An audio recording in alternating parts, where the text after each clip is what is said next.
Now, welcome to another Let's Talk Some Andor, where we will be responding to some of the comments left on my review over on the other channel for the 11th episode, which means, of course, if you haven't seen that episode, you might want to click away until you have.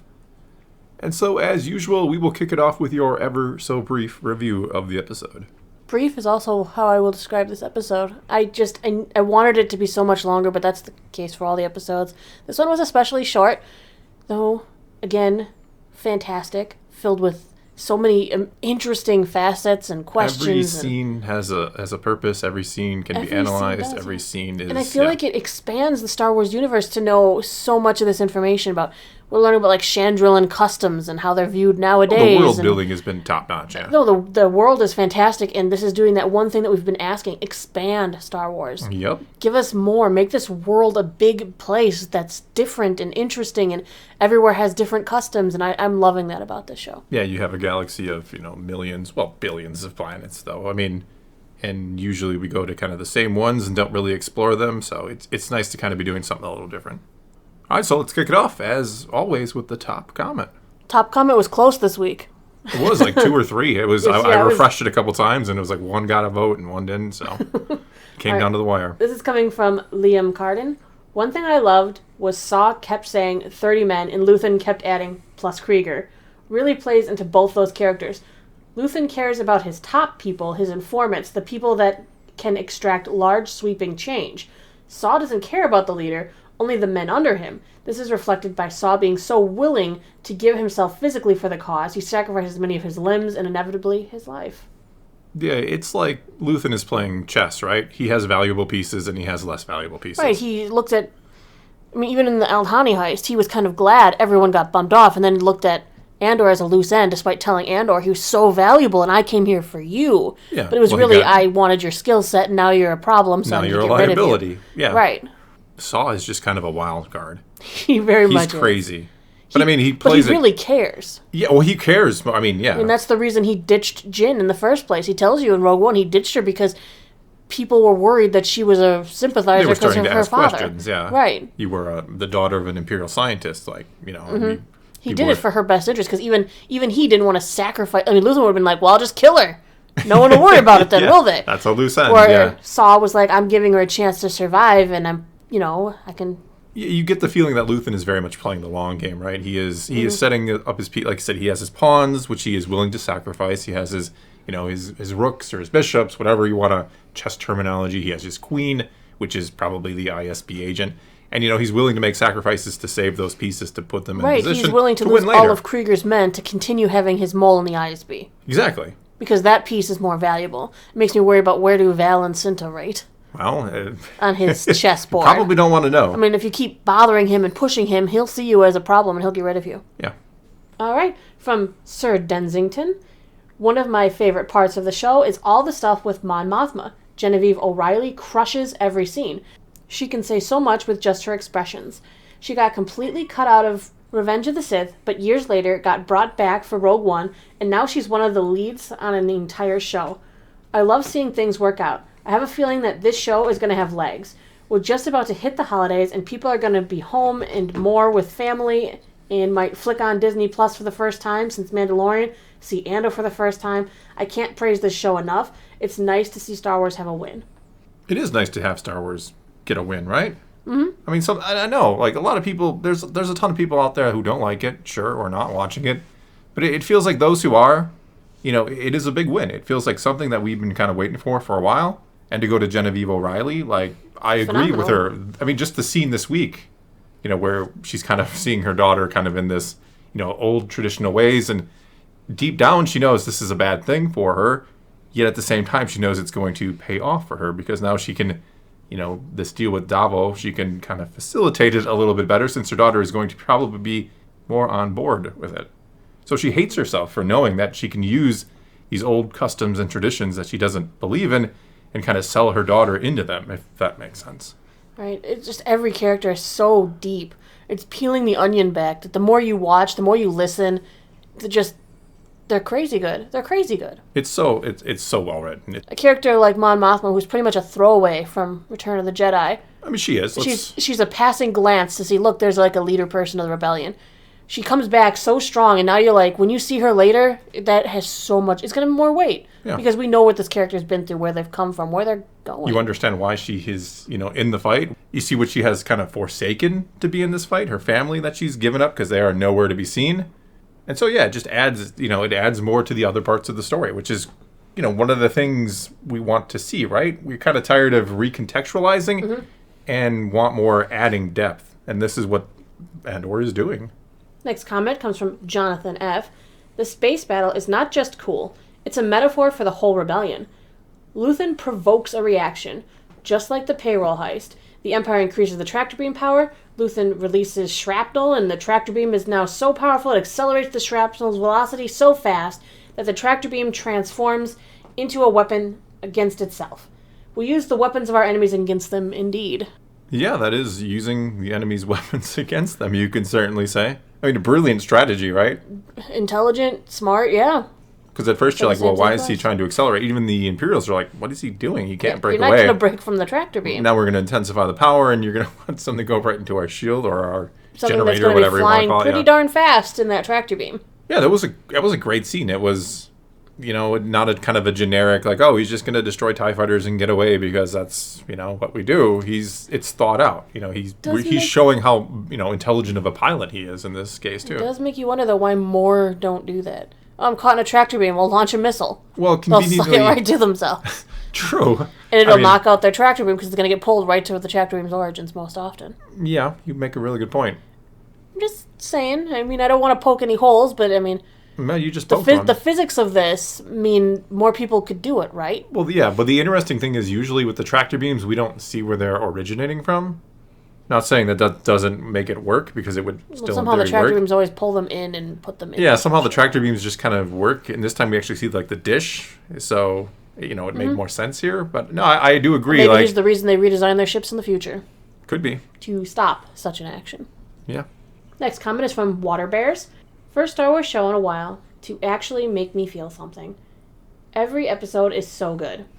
Yeah, every episode gives you an emotional gut punch, if you will. A gut punch, a roller coaster, the hope, the roller coaster, the fear. That's what this show has probably done better than any other show, is actually, like, I'm scared for the characters, because, like, I watch Kenobi, and I'm like, nope, Kenobi's not dying in here, and I don't really care about these other characters. And it's funny, because we know Andor's not dying, but they made them have other stakes that matter to you just as much. Yeah. He just lost his mother.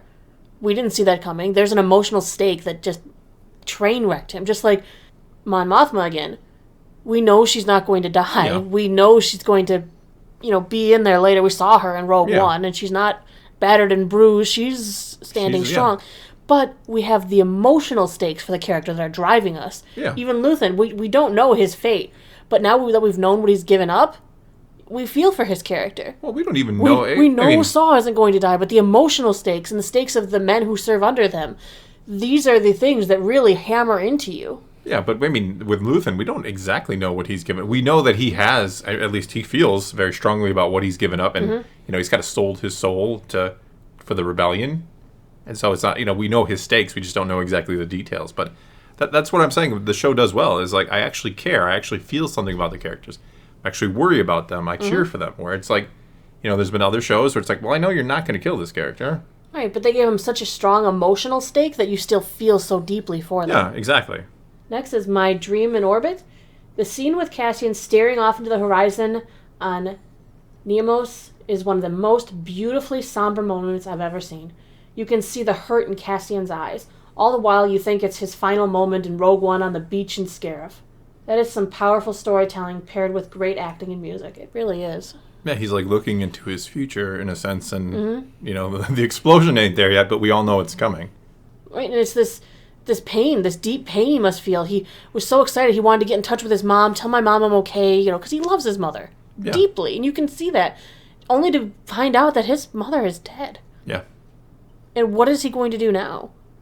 He's... We all know he's got to go back. Well, yeah. That would be the biggest surprise of the finale if Andor doesn't actually go home, but everything else kind of goes down. And we know he probably wants this emotional closure, of course, to go back where his mother was one last time and pretty much probably bid farewell to Ferrix. Yeah. But like I said, his mother passing, this could be just another thing that drives him towards the rebellion because she decided to stand up. Well, that's the reason why she stayed. She wanted to fight her own rebellion in her own way. And he wanted her to leave. He wanted to take her somewhere to take care of her. And then he's gone for a month. He's in prison for a month, because of the Empire. Next from Falcon 00JR.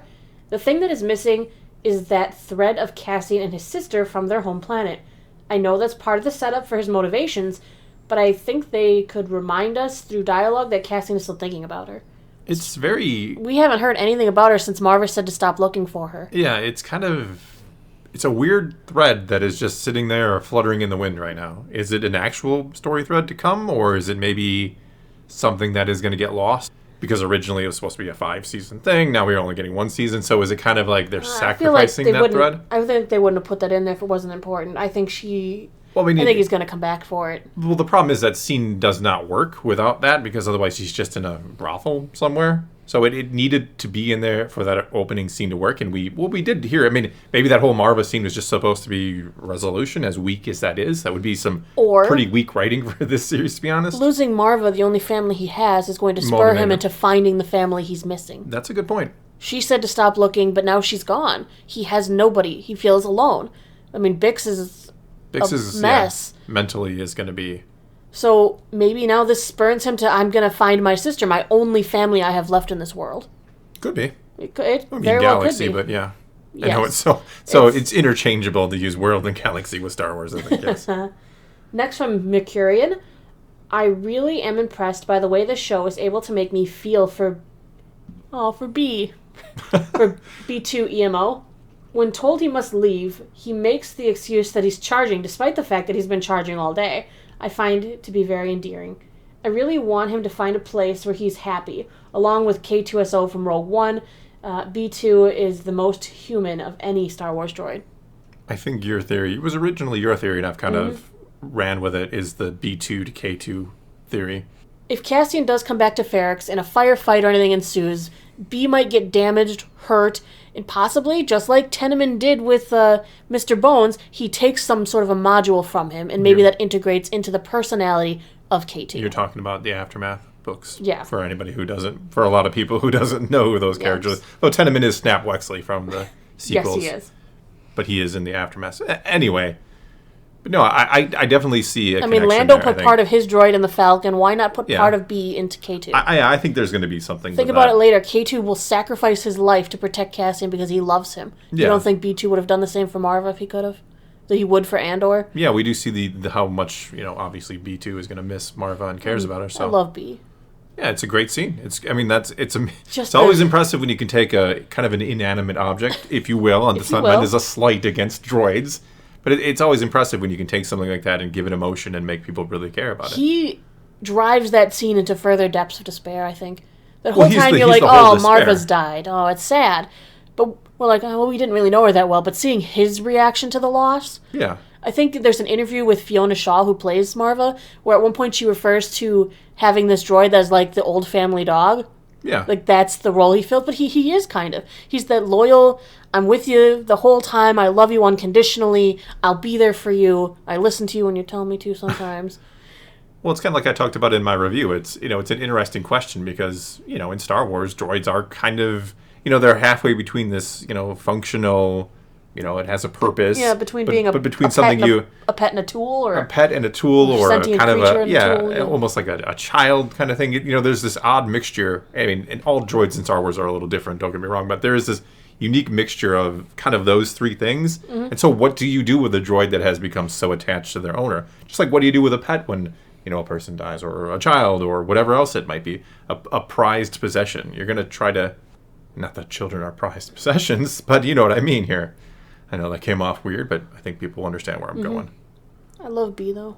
No, he's great. I mean, it's amazing how Star Wars is really good at... for my desk. Star 2 nails almost every single droid. It's uncanny. Hard to find a bad droid. It's very... I can't think of a droid off the top of my head that I don't like.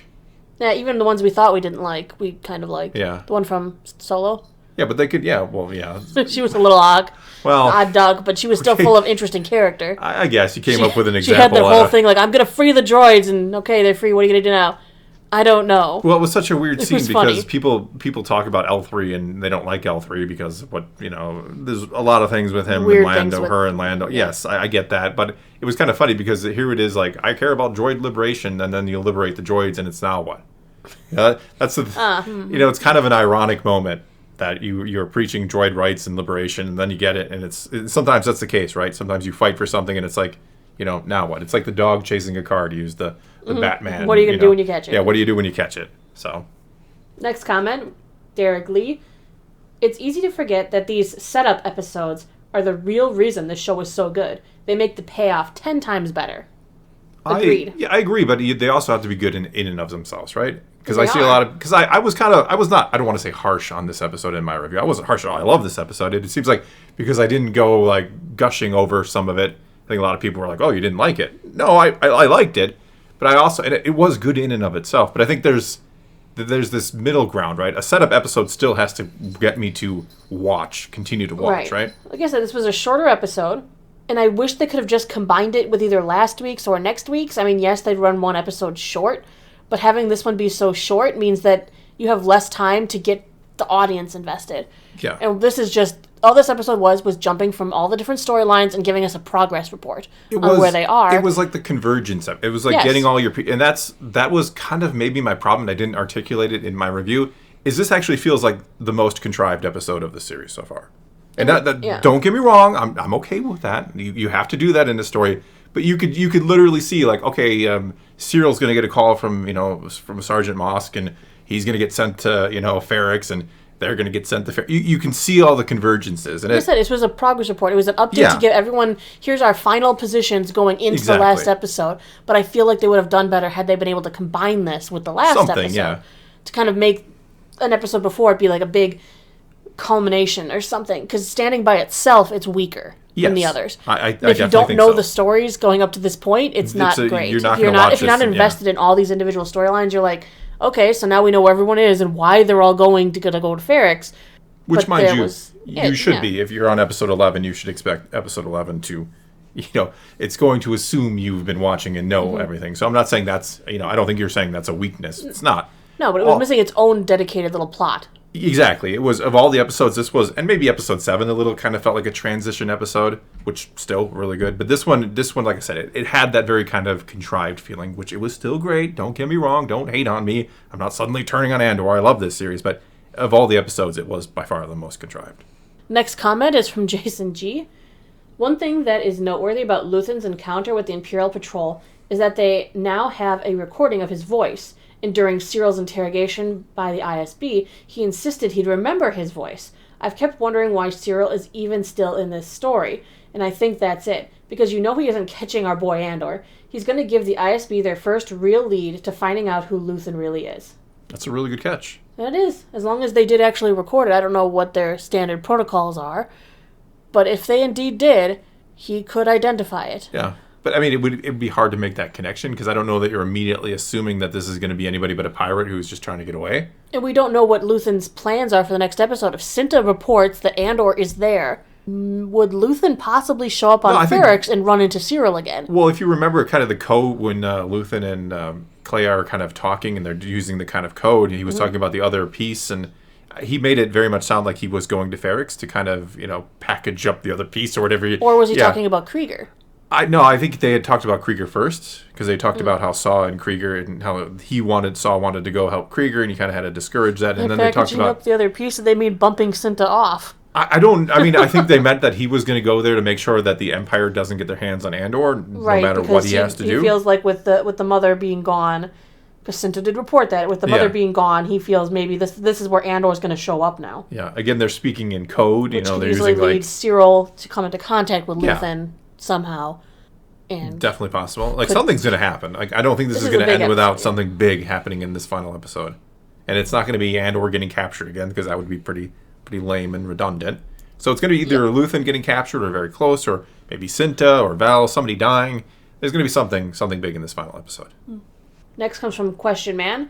Saw's inherent mercurial instability was so well played here. It really is. Forrest Whitaker. He can't make I love that man in this role. I don't know why, but he plays it. He's just crazy. He's absolutely crazy, and yet you can see the wheels are still working in there. Like some of the wheels are working, others aren't. And he's so fluid with his decision making that you're not exactly sure what he's going to do. Yeah. Because he sounds like he's saying one thing, but he's saying something else, and you're like, so where's he going to land? You won't know until the moment strikes, and that's what makes him a good rebel, honestly. Yeah. Because he doesn't know until he's about to do it. I love how Luthen sort of played him in the episodes with two tubes. Like, it's two tubes. Come on, tell him you've been with me the whole time. And you can see Saw immediately is like, you can see how paranoid Saw is, right? Yes, because Luthen's like, just let him know, okay, you're the one I've been and Luthen's like, what's going on? Is this, you could see, not Luthen, but Saw is immediately ready to turn on two tubes. You can just see how crazy, kind of that brain of his works, how paranoid this guy is. You wonder why Saw gets crazier and crazier as we see him more. You're starting to understand why. He's dominated by that paranoia. He's been living probably since the Clone Wars wondering, who's going to come for me next. Even when Jin shows up. Yeah, you come here to kill me. Here to kill me? Exactly. Like, no. It's actually going to be you. Of all these people I've been worrying about killing me my whole life, it's going to be you? You? Even that makes more sense now that we get to see more of Saw. It's, again, incredible writing. Incredible. Yes. From Zachary Clark. I loved the scene when Melshi says goodbye to Cassian. Their shared experience in an Imperial prison made them brothers in arms. Cassian has never been close to most people besides his family. He uses people to survive. He's just a mercenary at Al-Hani. Now Cassian has a deeper connection with the people he has suffered with under the cruelty of the Empire. He has personal stakes in the rebellion. Yes, and that's been the whole key of this first season. Just to make sure we understand his personal stakes, why he's doing this. From selfish to somebody who is going to be all for the cause. That is what season 1 has been all about. And it's been done extremely well because now again, with his mother, he's going to see Bix almost no doubt next week. He's going to see what happened to Bix. You talk about everybody in that prison who, even he's like, probably nobody made it. We don't know who made it. Probably just us. So either way, we know what we have to do. And yeah. And he's got, he's going to have that journal or that manifesto from Nemec, yeah. Yeah, from Nemec. He's got all the pieces are in place for him to become the guy we will see in Rogue One. All right, last comment from LSL. I expected Marva would die, but I really thought she'd get one final heroic act. Instead, like Cassian, we didn't realize it when we watched the scene that would be the last time we'd see her. Rather than having a final moment with her, we see how the community is honoring her and how those who loved her are rallying around B2EMO. Each time I think I know what is about to happen, the series manages to surprise me. That is the most emotionally moving Star Wars has ever been for me. I have cared so deeply about so many supporting characters. Going into the finale, I'm terrified for Bix, Broxo, and B2EMO. Yeah, like I said, there are people who aren't making out on next week's episode. Absolutely. No. I think Bix is going to make it. I think Cassian's going to get her out of there and try and help her. Yeah, my theory, and I think we might do a ramble about our theories, but I think Bix he's going to use the funeral to get Bix out. Everybody's going to expect Cassian to show up at the funeral. He's not. He's going to get Bix out. Because there's no reason to kill Bix at this point. Like, he has...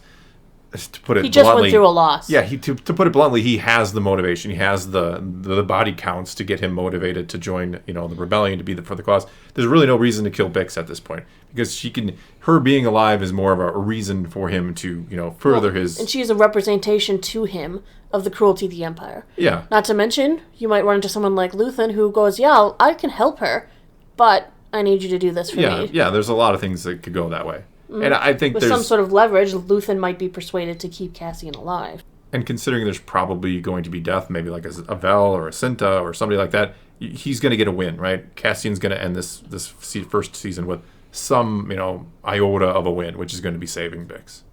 That's just my guess. All right, well, that is all we got for you this time. So now it's your turn to take to the comments below and talk some Andor. Tell us what you thought of this episode. What do you think is going to happen in the finale? Like I said, I think tomorrow we will ramble about our predictions, so if you want to save it till then, you can do that. Whatever the case may be, do leave those comments below. Let's talk some Star Wars. And until next time, thanks for watching.